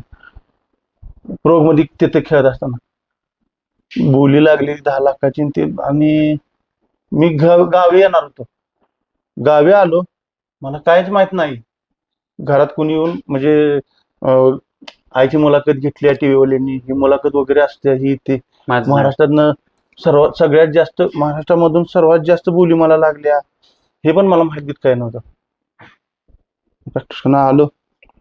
आल्यानंतर मला सगळ्यांचा बघण्याचा दृष्टिकोन म्हणजे असं सगळी असं माझ्याकडे बघायला लागली, असं का बघतात माझ्याकडे बरोबर आहे. नेमकं म्हणजे असं म्हणजे मला असं विचित्र वाटायला लागलं की का असं बघतात माझ्याकडे. माझ्याकडे हे तर मला माहितच नाही काय. हा, अरे तुला मग इथं आल्यानंतर मला सरांनी म्हणजे अभिनंदन अभिनंदन म्हणलं का तुला माहितच नाही काय. तर म्हणलं काय माहित नाही. म्हणलं का हो? अरे तुला 10 लाखाची बोली लागल्या काय, तू दबंग दिल्लीनं तुला घेतलंय खेळायला आणि महाराष्ट्रातनं सगळ्यात जास्त बोली तुला लागल्या. मी आश्चर्य केलं की मला पण वाटलं नाही की बाबा मला एवढी बोली लागल. लागलं म्हणून. मी म्हणलं 1,00,000-1,50,000 देतील की जास्तीत जास्त. पण 10 लाख म्हणजे म्हणजे वाटलं पण नाही. लाख म्हणजे असं वाटायचं की बाबा लय. आधी मला 10 लाखाची बोली लागलेली, मला म्हणजे त्यांनी सांगितलं सरांनी, असं मी गप्पच उभा राहिलो एकदम थक्क. असं म्हणजे मलाच माझ्या भरोसा नव्हता की वाटलं नाही की मला 10 लाख रुपयाची बोली लागली. ते महाराष्ट्रातून सगळ्यात जास्त म्हणून ती पण माहित नाही मला. महाराष्ट्रातून सगळ्यात जास्त बोली मला लागली, महाराष्ट्रातल्या प्लेयर लोकांच्या पेक्षा सगळ्यात जास्त बोली मला लागली. ते सगळे टीव्हीवाले वगैरे आले, इंटरव्ह्यू आहो स्पीकर असं म्हणजे माईक जर तोंडापाशी धरला तर फप होते. बरोबर. आणि ही आता इंटरव्ह्यू फुटून हे मला लयच वाटायला लागलं हो. म्हणजे आपण गावठी राहणार कट्ट्यावर बसणार संध्याकाळचं बाबा की हा मुलांच्यात 4 मुलांच्यात बसून एकामेकाची मस्करी चेष्टा मस्करी हे ते. आणि आता म्हणलं बोली लागल्या ती सगळी म्हणजे असं फोटो काढाय सेल्फी काढाय. मला ते जास्तच मला असं उत्सव झाला, एक नाही. वेगळाच आनंद लागला तुम्हाला. आणि मनात वेगळीच भीती, मनात वेगळीच भीती की इंटरव्ह्यू ह्याला म्हणतात माईकच्या समोर बोलायचं आहे आपल्याला, टीव्ही समोर बोलायचं आहे. कधी रेडिओवर बोललो नाही, सरळ टीव्ही समोरच ते माईक घेऊन बोलायचं आहे म्हटल्यानंतर म्हणलं आता हे मला म्हणजे फपच व्हायला लागलं. हे मित्र म्हणायचे काय नाही, तुझं काय आहे ते तू सांगायचंयस, तुला कसं वाटलं काय वाटलं तुझ्या हे म्हणजे इंटरव्ह्यू वगैरे घ्यायला लागले सर्व. मग ते हळूहळू म्हणजे ते सांगायला लागले की असं नाही असं असं नाही असं. हे झालं इंटरव्ह्यू वगैरे सगळं झालं.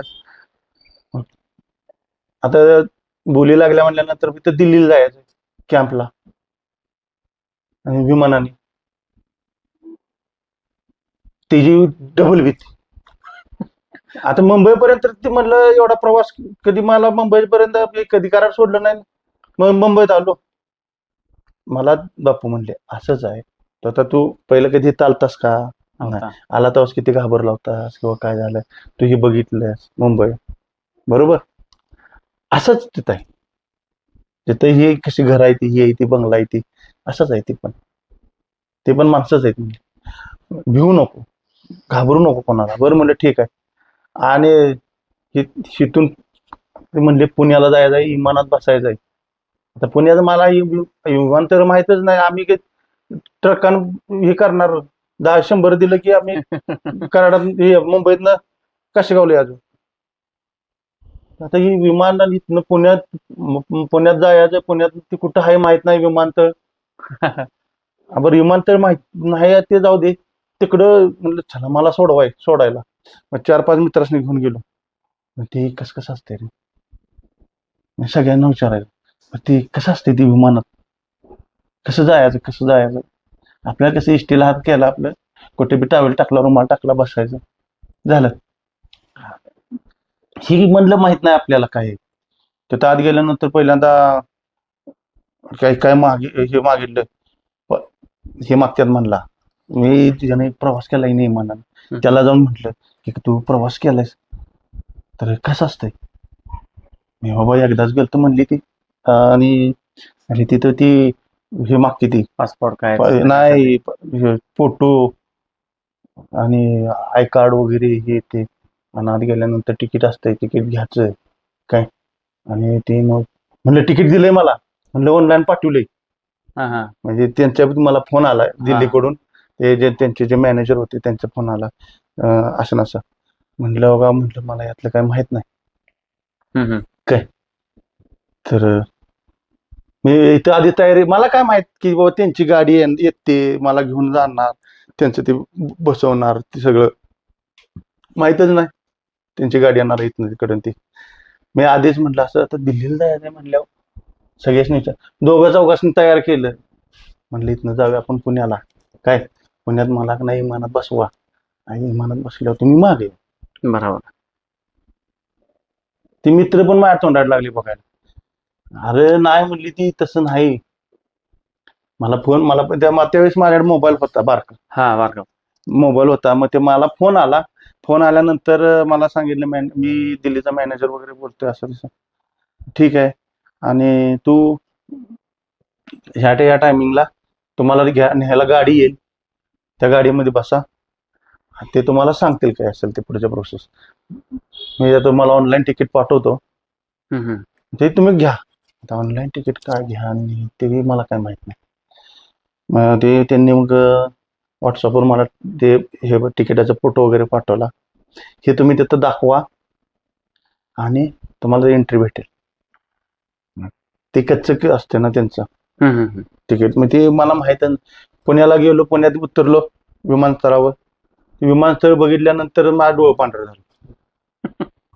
विमानतळ बघूनच माझं डोळं पांढरी, आज जाताना डोळं पांढरं झालं. म्हणजे एवढी सिक्युरिटी आणि एवढं, म्हटलं हे असं असतंय.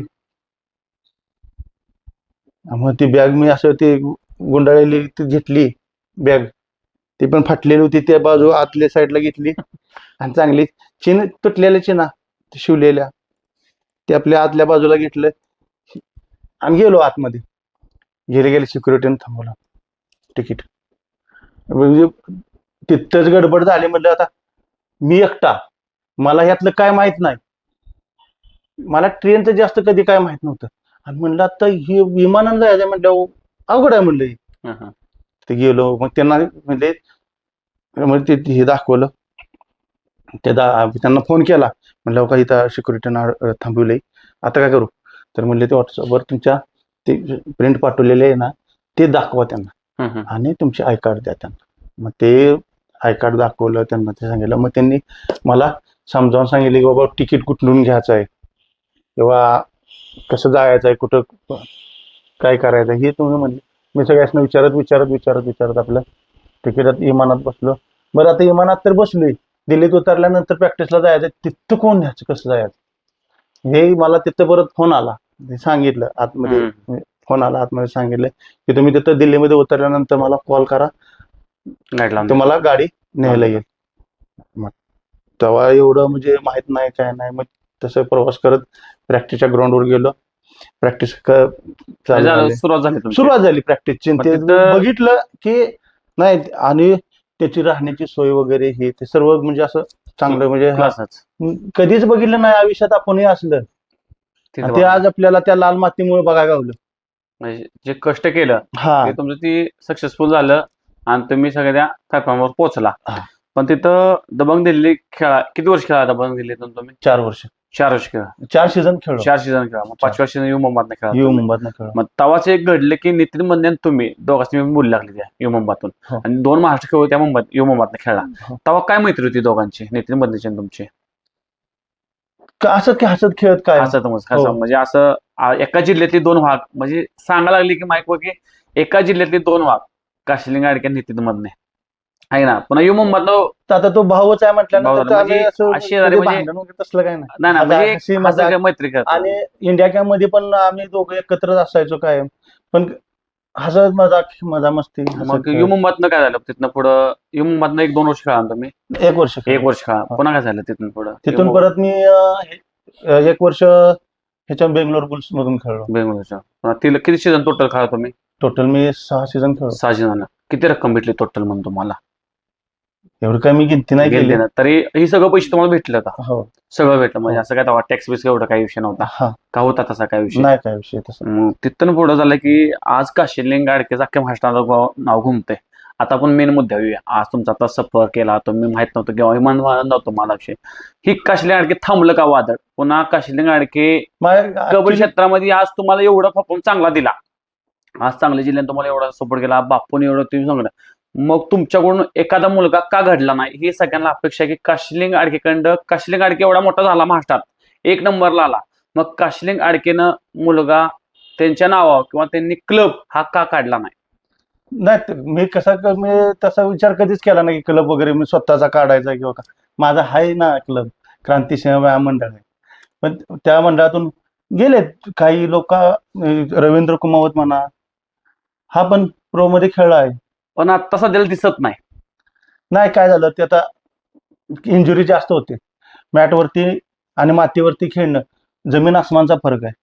आणि मातीमध्ये कसं मुवमेंट जर चुकीचे असेल तर ते हे होऊन जाते बाबा, पायाची मुवमेंट जर समजा चुकीची असेल किंवा काय मातीमध्ये घसरून जाते. मातीमध्ये खरचटणे हे ते एवढेच म्हणजे ह्या इंजुरी होऊ शकतात.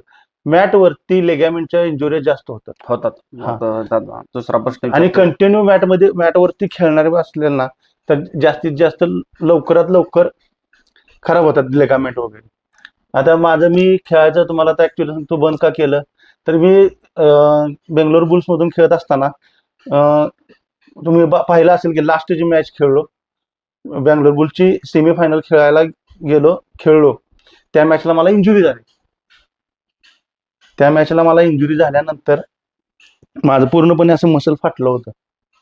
म्हणजे रिकवर करून त्यात परत माझ्या पायामध्ये रक्ताच्या गाठी वगैरे व्हायला लागल्या आणि ते रक्ताच्या गाठी माझ्या हार्टमध्ये गेल्यानंतर ते मला अटॅक वगैरे आला. त्यामुळे डॉक्टरने सांगितलं थोडंसं खेळायचं टाळून द्या, कमी करा.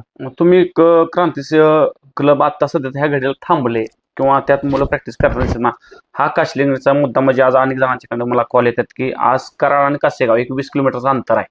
आज अनेक जणांची आपण बाईट घेतो, अनेक जणांच्या मुलाखती घेतो, पण काशिलिंग गाडकेची मुलाखत अजूनपर्यंत पेजवर पडली नाहीये. तर मी अक्षय भाऊला कॉल केला की दादांची मला कसल्या परिस्थितीत मुलाखत पाहिजे, पण तुम्ही 2 दिवसावर कामावर होता. मग क्रांतिसिंह किंवा कासेगावातला मुलगा किंवा तुमच्या वाड्यातला मुलगा एक कुठं तर मंडळ थांबले का वाटतंय आपल्याला? विषय काय होतोय, मुलांना जो येतोय त्यांना आमचे जे आहे ते आम्ही कला शिकवायचा प्रयत्न करतोय. पण काही मुलांना असं असतं की ती 4 गोष्टी आत्ताच्या मुलांना की हे असं झालंय की ह्या मंडळातून खेळाय की जरा चांगला खेळा की दुसऱ्या मंडळात जायचं. तिथं जाऊन आम्ही शिकवू शकत नाही ना. नाही, बरोबर आहे. एका मंडळात असं एकजूट असं थांबत नाहीत मुलं. म्हणून मी अकॅडमी का काढायची, मला पण बोलतात की अकॅडमी वगैरे का काढा तुम्ही हे, पण अकॅडमी काढणं एवढं सोपं नाही किंवा नंतर मुलांच्यावर लक्ष देणं हे ते पूर्णपणे. आणि मला ते जॉब असल्यामुळे मुंबईत इकडे अकॅडमी काढू शकत नाही. आता मग काही गोष्टी काही कारण असतात ज्याच्या मागे असतात.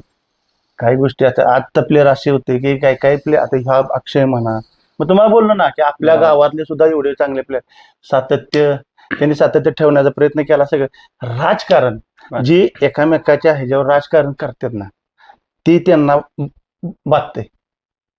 आज आपली मुलं का पुढे जात नाही.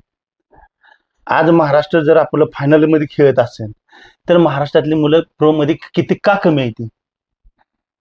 त्याला राजकारण तेवढं आहे. जो तो आपली खुर्ची गरम करतोय त्याला आपल्या खुर्ची बद्दलच पडले, दुसरं त्याचं तिकडे मरू दे, जोगू दे, काय करू दे, काय खेळू दे, नाही तर मोडू दे. याच्यामुळेच आपला विषय असा झालाय. आता आजकाल आता अक्षय म्हणा किंवा एवढी पोरं मुलं चांगले आहेत, पण त्यांना सपोर्ट करायला कोण नाही ना. बरोबर आहे. त्यांना सपोर्ट करायला कोण नाही, हात द्यायला कोण नाही. त्यांना आता तुम्हाला सांगायला कोण नाही बाबा ह्या वाटेनं जा, ही वाट चुकीची आहे किंवा ह्या वाटेनं जा, ही वाट चांगली, असं सगळं. आणि चांगले सांगणारे आत्ताच्या घडीला कमीच आहेत. कमीच म्हणजे बोटाने मोजणारे एवढे, वाईट सांगणारे तुला भरपूर. बरोबर आहे मित्रांनो, खरोखरच आज खूप भारी वाटलं. 2 दिवस थांबलो होतो आपण त्यांची मुलाखत घेण्यासाठी. आणि एका संध्याकाळी 6 वाजेपर्यंत आपली ही मुलाखत पडेल. आणि दादा खूप खूप तुमचं मनापासून धन्यवाद की 2 शब्द मला बोलायला चान्स दिला. का ते महाराष्ट्राला माहित नव्हतं काशिलिंग गाडके कसे व्यक्ती आहेत आणि कसं महत्व दिले, किती कष्ट केले हे अजूनपर्यंत खुलासा झाला नव्हता किंवा तुमच्या दोर कोणी बाईट घेतल्याचा. पण ह्या ज्या सातारा जिल्हा, सांगली जिल्हा किंवा अख्ख्या महाराष्ट्रात मित्रांनो संध्याकाळी 6 वाजता आपली ही मुलाखत पडेल. खूप खूप धन्यवाद साक्षी, तुमचं बी मनापासून धन्यवाद. आणि दादा खरोखरच असंच आपल्याला पुन्हा एकदा तुमचा कमबॅक बघायचा, तुमच्या मुलाचं आपण मुलं घडणारे बघायच्यात. खूप शुभेच्छा. 2 शब्द दिला ते आपल्या महाराष्ट्राच्या म्हणजे महाराष्ट्र खेळ चर्चेला तुमच्या मनापासून धन्यवाद. थँक्यू. मित्रच आपले त्यांना पदार्थ द्या, हे करा आणि ते जाऊ बाहेर बदनामी करणार आहे का नाही? 100%. पण शेतात आता जवळ केलेत का लांबच आहेत? आता वैयक्तिक आता लांब आहे, सगळे. लांबच केली डायरेक्ट. कोणाचं एक बी नको, 2 बी नको. आता एक होते कुत्रे, ते दोन्ही पण एक्सपायर झाले, ते नादच बंद. का तर हा काशिलिंग गाडके कुत्रे मग हा एखाद्याला बाबा वाटतं एखाद्या कुत्रं सांभाळलंय म्हणून. बरं आता आपल्या घरात आपण ते पळाव कुत्रं सांभाळले काय? आता पैलवान आहे आपल्या घरात, त्याला म्हणाले ना कुस्तीला जाऊ नको. आता आपल्या घरात पैलवान तयार केलाय आपण, बरोबर काय बरं पैलवान तयार केलाय म्हणून काय घरात ठेवायचं का? मला माहित नव्हतं. मी आमचे म्हणजे मामा होते, त्यांच्याकडे ते शिकारीची कुत्री वगैरे होते, रेसची कुत्री होती. काय मी एकदा गेलो त्यांच्या म्हणजे मामांच्या पाशी, ते चुलत मामा आहेत, त्यांच्याकडे रेसचं कुत्र आहे. ती त्यांच्या तिथं रेस होती, ती बघायला गेलो. मामा म्हणलं मला ह्याचं पिल्लू पाहिजे. बरं आता पिल्लू घेतलंय काय, पिल्लू घेतलंय तर नाद लागण्याचं कारण सांगतो. मी पिल्लू घेतलं, सांभाळलं घरात. बरं आता घेतलंय, चांगलं झणझणीत झालंय. मामा म्हणलं आता एवढं चांगलं केलंयस तर त्याला रेसमध्ये हे कर, पळव की बघू पळते का. आता पळाव घेतलंयस आणि घरात ठेवायचं काय सांगू, कशाला ठेवतेस? मस घेतल्यानंतर दूध धार काढायला नाही, असं कुठं असते का? मध्ये नाद आपलं लागत ते लागत म्हणजे 2 कुत्री झाली, एखादं 2 परत घेतलं एक विकत, म्हणजे ते नाद लागला. नाद म्हणजे काय बाबा, हा आणि ती बी काय घरात सांभाळत नव्हतो किंवा काय ना, मित्रांच्या पाशी ते आपल्याला बोलवायचे, हा दादा आज इकडे रेस जाऊया का. घरात आता हाय तर नाही आलोय तर मी घरात कधी बसत नाही, कंटाळतो, म्हणजे घरात बसायला कंटाळतो. मला मित्रांनी फिरायला इकडे तिकडे त्यांच्या बरोबर आवडतं. पण आता नाही, पहिलं आता नाही, आता नाही, आता हा जोडले. हात जोडल्यात चांगली. पण आता चर्चेला काशिलिंग गाडकेनं पैसा आल्यापासून उत्मात भरपूर केलाय, काय सांगशील? नाही पहिलं काय नव्हतं, तर उत्मात बित्माचा काय विषय नव्हता. पण काशिलिंग जेव्हा नव्हतं तेव्हा व्यवस्थित राहता, मग जेव्हा पैसे आले काशिलिंग गाडकेनं तेव्हापासून उत्मात मग तेच मला समजत नाही, मी उत्मात काय केलाय. इतके असं कुत्रे घे, ड्रिंक वर बस किंवा 4 पोर गोळा कर, हा. कुठं घेऊन जा, पैसा खर्च कर, ह्याला कुठं जर उडव, तिथं उत्मात उडव. म्हणत असतील तर जो तो आता आपापल्या असतात की काय, आता वाटतंय की बाबा हा आपल्याकडे आता ही वस्तू आल्या, त्या वस्तूचा उपभोग घेतला पाहिजे. आता आता आहे की बैला घेतले बाबा, चला पळवू. ह्याला उत्मात जर म्हणत असतील तर मग केला बाबा उत्मात, नाही का. कुत्र बरोबर. घेतलं बाबा, काय नाही, घरात नाद आहे, घेतलं. आता पळाव घेतलंय म्हणलं तर बाबा पळू दे. पण हाय मित्र साथ द्यायला, अजून ते मित्र आहेत, अजून साथ देतात, अजून साथ देतात. अजून साथ देतात. ही जी पहिली होती ती जुनी म्हणजे साथ देणारी, अजून सुद्धा नाही. बरं आता ती ज्यांना त्यांना उद्योग एकामेकाच्या उद्योगाला लागली, ती लग्न झाली पोरांची, ते आमची बी झाली, ते आपलं त्यात ते त्यांच्या संसाराला, ते त्या संसारात पण बघायला पाहिजे. बरोबर. पहिलं काय आपलं असंच की मित्र बिना लग्नाची सगळी, पण घरात बसून काय करणार आहे ती. बरोबर आहे. चला दादा ही करूया, चला आता आज ती बघितलंय ना एखाद्यानं, हा उत्मातच केला. अरे काय उत्मात केलाय, म्हणजे हे बोलणं झालं, पण जे केले ते तुम्हाला माहित आहे. हा जे कशासाठी केलं, काय केलं, एक एवढं मी घडवलंय, हे मी करू शकतो, मला आवड आहे, मी त्या क्षेत्रात उतरू शकतो. आज कुत्र्यांची आवड आहे तर मी डॉगची आवड आहे, बैलांचं नाव आहे, तुमची आवड आहे, वैयक्तिक तुमचा प्रश्न आहे तो उतरा. मग ती तुम्ही वैयक्तिक केले, कोणाच्या सांगण्यानं किंवा काय नाही, मैत्री 4 होतेच असते बा, आहे ना, त्यात लोकांचं प्रेम पण वाढत असते. बरं आता 4 मित्र आहेत, बरं ठीक आहे. शेतात गेलो, शेतकरी मग काम करायला लागतेच की नाही. बरोबर आहे, बरोबर आहे की नाही. बरोबर. मग उत्मातचा विषय असा आहे की हा पैशाचा उत्मात केला, काय मिळालं काय गेलं हे तुम्हाला माहिती आहे का? नाही, काय गोष्टी तुम्हाला माहित नाही. आणि त्या गोष्टी तुम्ही डायरेक्टली म्हणजे बरोबर आहे. एखाद्याच्या बोलण्यात तोंडावर काही हात लावता येत नाही बरोबर. नाही. उत्मात केला, याव केलं, त्याव केलं, तो दारुडी झाला किंवा बेवडा झाला, त्याला पोलिसांनी नेला, असं त्याच्या मागलं कारण तुम्हाला माहिती आहे का? नाही मग बरोबर. तुम्ही डायरेक्ट असं कसं काय बोलू शकता की उत्मात केला? बरोबर आहे. हे लोकांच्या तोंडात हात लावता येत नाही, हा. आहे का नाही? आजही केलोय तुम्ही लहानापासून आज तुमच्या आज मला सांगा, आता ही एखादी गोष्ट म्हणजे बैल काय, आज बाबा त्या बैलांना नाव केलं, भले कोणता असो, त्याच्या मागे त्याची मेहनत किती आहे हा. आणि ते मेहनत काय आहे हे तुम्ही बघितलं नाही. बरोबर. त्यानं काय केलंय? आज काय कसं आहे माहिती आहे का? आजकाल असं आहे की त्यानं काय केलंय त्याचा विषय नाही. त्याने 9 गोष्टी चांगल्या केलेल्या असल्या काय, आणि 10वी गोष्ट तुम्ही चुकीची करा, माणसं ती 9 डोक्यातनं काढून टाकतात. 9 चांगल्या गोष्टी तुम्ही केल्यात आणि 10वी एक वाईट केली की तेवढीच जी वाईट केली ना ती डोक्यात घेतात.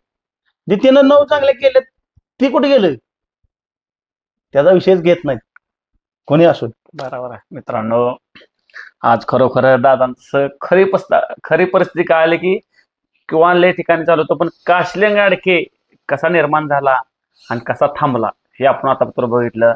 दादा, खूप खूप अभिनंदन तुमचं, का तर आपल्या चॅनेलला 2 तुम्ही शब्द बोलला की काशलिंग गाडके. मित्रांनो, पहिलीच आमची त्यांची भेट आहे. मी पण एवढा कबड्डी खेळलो, आज सांगली जिल्ह्याभर म्हणजे प्रत्येक जिल्ह्यावर मी लांब लांब खेळलो.